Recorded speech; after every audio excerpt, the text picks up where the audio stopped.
रामायण को हम अक्सर देवताओं और राक्षसों की कहानी की तरह देखते हैं, है ना? लेकिन कभी-कभी सबसे बड़ी जंग दो भाइयों के दिलों के बीच लड़ी जाती है। आज हम उसी कहानी की परतों को खोलेंगे, एक ऐसे मानवीय नाटक की जो पूरी तरह से विश्वास और शक के धागों से बुना हुआ है। जरा सोचिए, एक भाई निकला है अपने दूसरे भाई को बचाने के लिए और दुनिया उसे एक हमलावर समझ बैठती है। आखिर ऐसा कैसे हो सकता है कि एक इतना नेक इरादा इतनी बड़ी गलतफहमी का शिकार हो जाए? बस यही एक सवाल इस पूरी कहानी की जड़ में है। तो चलिए कहानी के मंच पर चलते हैं।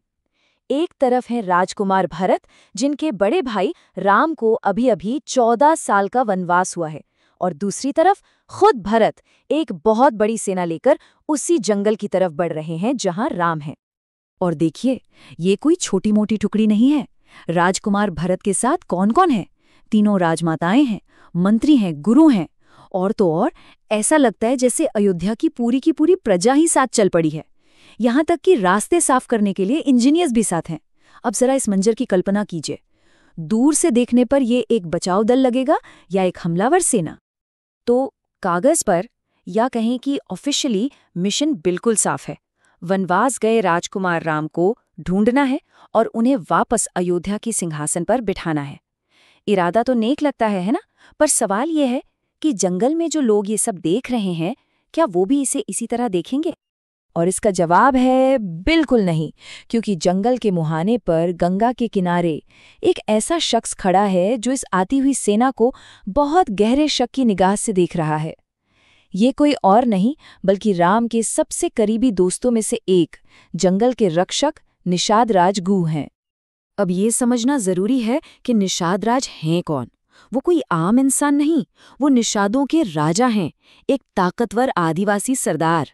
और सबसे बड़ी बात, राम के इतने पक्के दोस्त कि इस जंगल को वो अपना घर मानते हैं और इसकी हिफाजत को अपना धर्म। और जैसे ही वो अपनी तरफ आते, धूल के गुबार और अयोध्या के झंडों को देखते हैं ना, उनके दिमाग में सिर्फ एक ही ख्याल कौंधता है, धोखा। उन्हें लगता है कि भरत अपने रास्ते के आखिरी कांटे यानी राम और लक्ष्मण को हमेशा के लिए हटाने आया है, और वो फैसला कर लेते हैं। और निषाद राज सिर्फ सोचते नहीं हैं, वो फौरन एक्शन में आ जाते हैं। अपने योद्धाओं को हुक्म दिया जाता है, गंगा के सारे घाट, सारे रास्ते बंद कर दो, जंगलों की आड़ में छिप जाओ, और अयोध्या की सेना का एक भी सिपाही जिंदा गंगा पार नहीं करना चाहिए। तैयारी पूरी है, एक भीषण युद्ध की। तो माहौल एकदम तैयार है एक खूनी लड़ाई के लिए। गंगा का किनारा एक युद्ध क्षेत्र बनने ही वाला है। लेकिन कहानी यहाँ एक बहुत ही खूबसूरत मोड़ लेती है। ये लड़ाई तलवारों से नहीं बल्कि दिलों से लड़ी जानी थी। सोचकर देखिए, निषाद राज के मन में क्या चल रहा होगा। वो उम्मीद कर रहे थे एक घमंडी राजकुमार आएगा जो अपनी ताकत के जोर पर रास्ता मांगेगा। लेकिन उनके सामने आता कौन है? एक टूटा हुआ, बेहद दुखी भाई, जो एक राजा की तरह नहीं बल्कि एक तीर्थयात्री की तरह राम के मित्र से मदद मांग रहा है। बस यहीं, इसी पल में निषाद राज का सारा गुस्सा, सारा शक पिघलना शुरू हो जाता है। भरत का दुख इतना सच्चा था कि निषाद राज उन्हें उस जगह ले जाते हैं जहां राम और सीता ने अपनी पहली रात बिताई थी। कोई महल नहीं, कोई मखमल का बिस्तर नहीं, सिर्फ जमीन पर बिछी हुई कुछ सूखी घास। वनवास की जो कठोर सच्चाई थी ना, वो उस एक लम्हे में भरत के सामने आ खड़ी हुई। और उस घास के बिस्तर को देखते ही भरत का सब्र जवाब दे जाता है। वो पूरी तरह से टूट जाते हैं। आत्मग्लानि यानी खुद पर पछतावा और दुख का एक ऐसा सैलाब आता है जो सब कुछ बहा ले जाता है। उनके मुंह से जो शब्द निकलते हैं वो किसी राजकुमार के नहीं बल्कि एक सच्चे भक्त के होते हैं। वो खुद को धिक्कारते हैं और उसी पल कसम खाते हैं कि जब तक वो राम से मिल नहीं लेते, वो भी नंगे पैर चलेंगे और जमीन पर सोएंगे। इस एक प्रतिज्ञा से निषाद राज के मन का आखिरी शक भी दूर हो जाता है। पहली गलतफहमी खत्म होती है। लेकिन कहानी अभी खत्म नहीं हुई है। एक गलतफहमी तो सुलझ गई, पर शायद उससे भी बड़ी एक और गलतफहमी दरवाजे पर दस्तक दे रही थी, और इस बार मामला कई ज्यादा निजी और विस्फोटक होने वाला था। खैर, निषाद राज की मदद से भरत की सेना चित्रकूट पर्वत तक पहुंच जाती है। यही वो जगह है जहां राम, सीता और उनके साथ उनके छोटे भाई लक्ष्मण रह रहे हैं। लक्ष्मण जिनका स्वभाव हम सब जानते हैं। और जैसे ही लक्ष्मण की नजर उस विशाल सेना पर पड़ती है, उनका खून खौल उठता है। उनकी प्रतिक्रिया निषाद राज से भी कई गुना ज्यादा तेज और गुस्से से भरी होती है। उन्हें कोई शक नहीं होता। वो मान लेते हैं कि भरत अब बची खुची कसर पूरी करने, उन्हें खत्म करने आया है।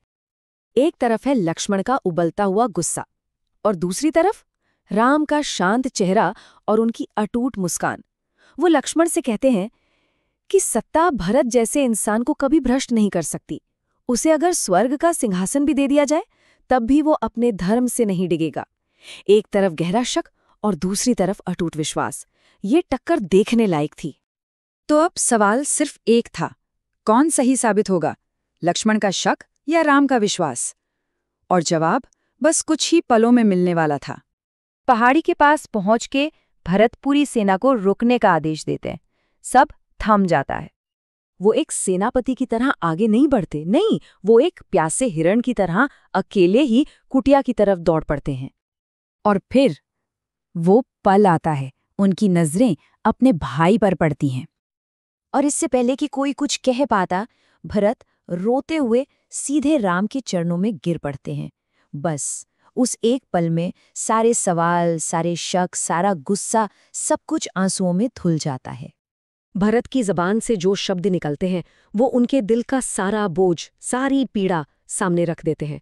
वो खुद को राम के दुख का सबसे बड़ा कारण मानते हैं, खुद को पाप का प्रतीक कहते हैं। तो ये कहानी हमें एक बहुत बड़े सवाल पर लाकर छोड़ देती है।